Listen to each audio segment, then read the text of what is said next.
Well, end of the day, daylight anyway. It's about 4:30. Oh, it's so nice. More uh, every day a little bit more sun. The sun comes up a little earlier and goes over the mountains a little earlier. I like it. That's good. So it's about 4:30, quarter to 5, I guess. And a little bit of light, as you can see. No, that's reflecting. But where that orange is the last. It's kind of twilight out, I guess. Anyway, um, well, 3 days of basically floating on my little inflatable life raft above the flood.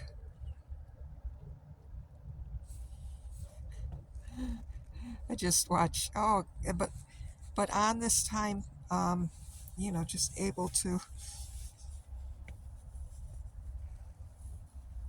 this is so interesting. I feel like I have a Sasquatch skull because they have those. Their skull kind of goes up like that. Interesting.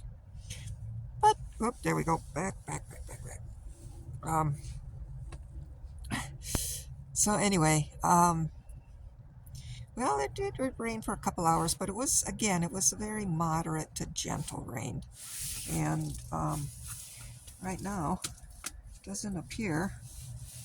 I mean, everything is still wet and saturated, but it doesn't appear like there's any overflow. That's better. Any overflow. But that air is cold. um, Overflow it's just that everything is still saturated and wet, so that's okay. Um, so I listened to a couple of Bashar's.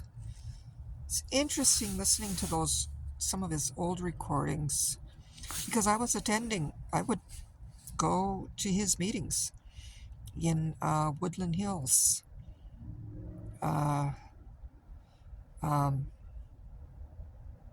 in Encino, I think it was Encino's Women's Center or something like that. Um, and I worked with there was a woman who, I believe, Sean Randall, who channeled Torah,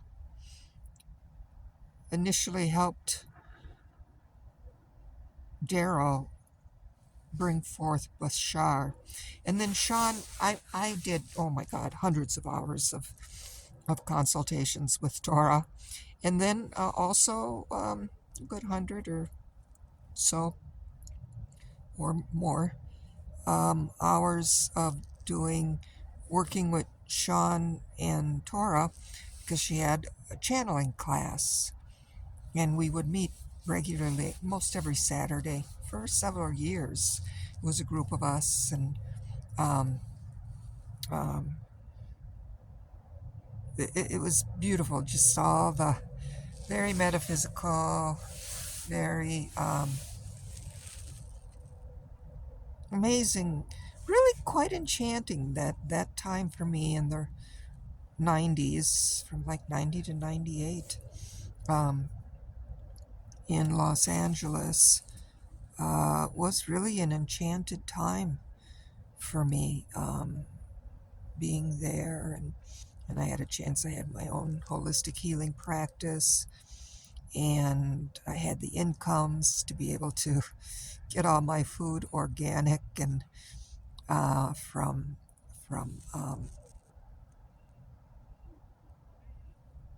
in the early years it was Mrs. Gooch's, then they sold it to Whole Foods, um, as well as from the farmers markets. Oh my God, I used to love to go to the Redondo Beach Farmers Market, right on the beach.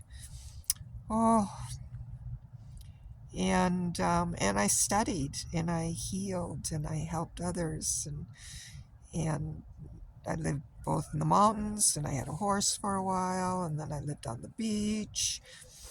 It was a very, really enchanted life, and I stayed single, which I loved.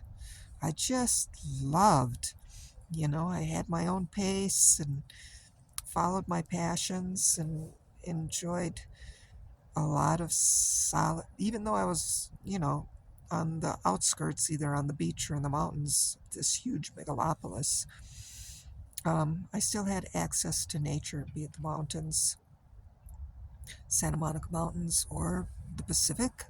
Being right on the beach for many years, God, maybe 8 years or 9 years, I lived directly on the beach with my condos facing, how to say, ceiling to floor windows facing the beach. It was amazing, just amazing. So anyway, I was like thinking along those lines, listening to Daryl, and then reflecting upon the times I used to go in Bashar. I used to go to their channeling workshops, and so there were a couple of them that were recordings from the early '90s, and I was also working with other people too. One commonly referred to as Lazarus, a channeled entity, um, which was amazing. As oh my God, and so I did a lot of journey work, a lot. No drugs, nothing. Just all got through guided meditation, and then learning to do my own healing my chakras and clearing my energy body and working with yoga and breath work and being on the beach or being in the mountains and having the solitude and this, and sleeping, getting all the sleep that I needed. All of these, and working with all kinds of amazing healers, both Chinese traditional medicine and acupuncture and Ayurveda, radionics, homeopathic, and of course the different kind of body works from reflexology to cranial, sacral. I studied, I got my full massage therapist license. And that was one facet of my practice. And, but God, I just love studying all the different methods. And LA had, at that time, the just extraordinary world-class energy healers and body works and channeled entities and guides. I used to attend some of Deepak Chopra's meetings when he would come into the Agape Center in West Los Angeles. It was just, I attended before she died. I attended Louise Hay Healing Circle in West Hollywood. And then I worked with a director who I worked as an assistant to the director on a documentary where Louise Hay was one of the people that we interviewed, along with Ted Danson and Sun Bear and a lot of these new age or visionary people. That was around 1990. And then of course I was going to see Marianne Williamson too on, I thought it was Wednesday nights, but she said Tuesday nights. She used to speak in West Hollywood. So it was interesting listening to Bashar from his recordings back in the 90s when I was in that attendance. It just brought me right back to that time. And then the young woman who spoke about her fears, and she would get nightmares, and how Bashar, I never heard this before, how Bashar said, well, ride the mare, ride Pegasus. Pegasus is the mare in the night that you ride into your fears to transform. And I almost fell out of my life raft here because I used to work with Pegasus through Lazarus in working with the Dreamer of Lemuria. And Pegasus was a part of the journey to go work with that. I mean, it just like, but when I heard that, to ride Pegasus through your nightmares, through your dreams, I don't know. It's just like stuff decades ago. It's just like brought things that just coagulated so much of my growth and my pattern now, and my healing and freedom and owning really who I am.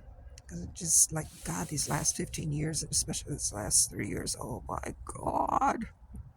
What? These realities I've been going through, it's like, what? You know, that it's the valley of death and the dark decade and a half of my soul that I had to go through. And when I'm immersed in this, it's just like, what the heck? Where did they enchanted me? The light, healing, optimistic, powerful, but in with love and joy, and the free me go. Because I was like really in the 90s. Oh my God, I was just living this life. Um, and so it was nice to tap into those energies and i.e. remember who I am. And then I just listened to this gentleman from he was in Santa Barbara County, so he may have been up in Santa Barbara. And he grew up there, and he was a fire uh, firefighter. And he shared, I think I just posted it to Facebook, but he shared his story of his time when he died, and then he came back, and he went to see. He met three men in ropes, three little men in ropes, which then brought to mind Penny Kelly's book, The Ropes. There were more than three for her, but she called them the little men in brown robes. And these were the three that he met when he went back home in his death experience. And then there was another light being that he operated with, which I could understand too. And it was so beautiful. But then he didn't want to come back to the physical plane. But the guy said, "Yeah, you still have work to do." And so he came back, and of course he was enthused from the experience, and he's telling all of his firefighter workmates. So that would have been in the 90s maybe. About the experience. And then eventually his captain told him he needs to zip it up because it's a bit too much for them. And so he held on to it for 15 years, even though he didn't forget it. Oh, interesting, 15 years. And then he said when he retired, he started working with shamans, and he did pilgrim work to South America. Shamans really are medicine. The word shaman and shaminka is the Siberian medicine men and women, and that's a Siberian term. But it's picked up the meaning of medicine men and women and mystics of an indigenous nature. So anyway, he worked with these mystics and medicine men and women of South America and North America, and then has been developing his spirituality, or his consciousness, and being of service since then. So it's so fascinating how so many of his timings and experiences paralleled mine, and now it was what would I put it? God, it just brought a lot of stuff together for me. Really reclaiming a lot of the work, and a lot of my gifts, and a lot of my joy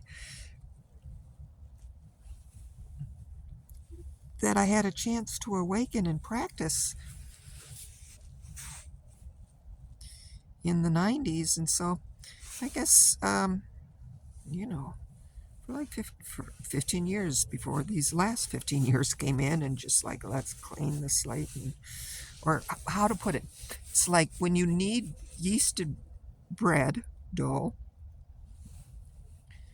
you put it together and then you put it in the pans, or you put it in a bowl and you put a warm cloth over it and you put it someplace warm so the dough will rise. So it shows that the yeast is working.